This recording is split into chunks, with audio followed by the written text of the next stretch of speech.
Tu dois avoir la discipline des relations. N'appelle pas tout le monde ton ami. Et n'amène pas tout le monde dans ton carré.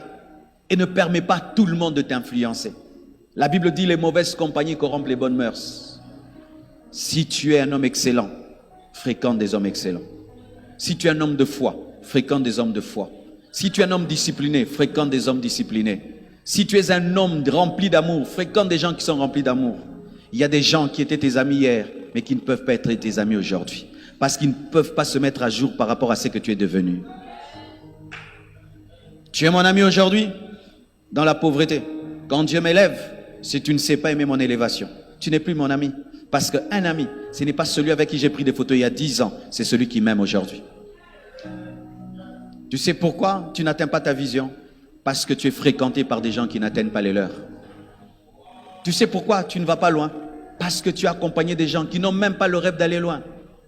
Il faut t'accompagner des gens qui te défient, qui te poussent et qui t'impulsent. Il a été démontré que les sportifs ne battent jamais leur record lorsqu'ils s'entraînent. Ils battent le record lorsqu'il y a 10 à gauche, 20 à droite. Ils courent parce que l'autre court. Ils courent plus parce que l'autre court. Et puis, ils battent le record.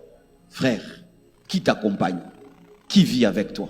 Qui t'influence? Qui te parle? Qui a accès à ton cœur? Qui a accès à ton cœur?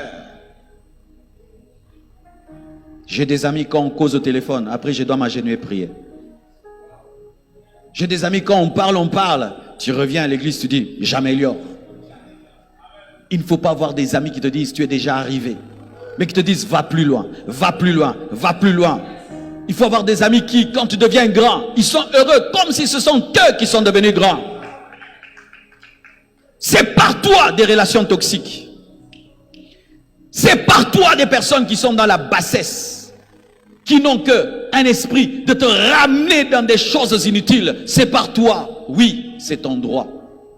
Frère, sœur, tu dois aimer tout le monde, mais tu as le droit de choisir tes amis. Tu es obligé d'aimer le monde entier, mais tu as le droit de choisir tes amis.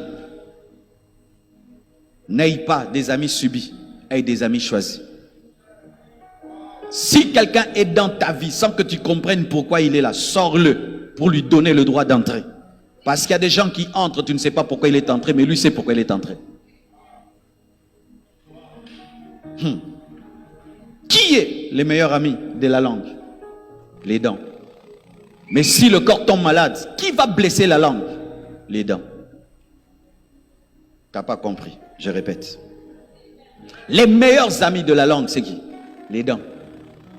Mais si le corps tombe malade, qui mord la langue? Les dents. Donc ce qui est proche, c'est ton ami.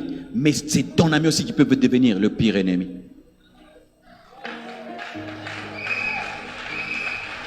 Lorsque quelqu'un se mord la langue, eh bien la douleur que la langue ressent est terrible. Mais qui vient de le faire? Celui qui est à côté.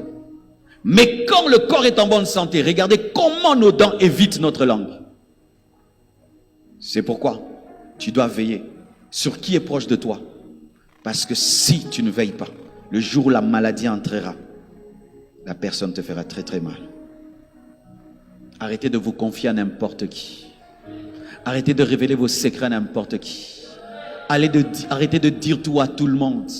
Parce qu'aujourd'hui, il ne te fera pas du mal.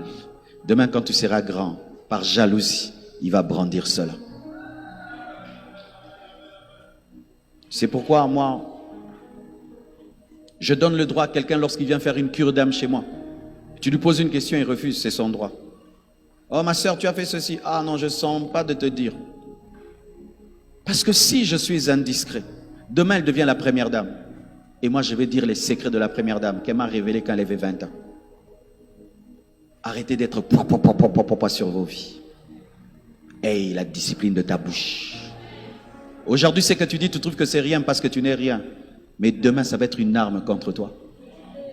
Par jalousie. Parce qu'il y a des gens qui se plaisent à dire, voyez celui que vous trouvez grand, il n'est rien. Voici, voici, voici, la jalousie. Qui est ton ami? Quelles sont tes relations? Qui te fréquente? Qui te parle? Qui t'influence? Qui te révolutionne?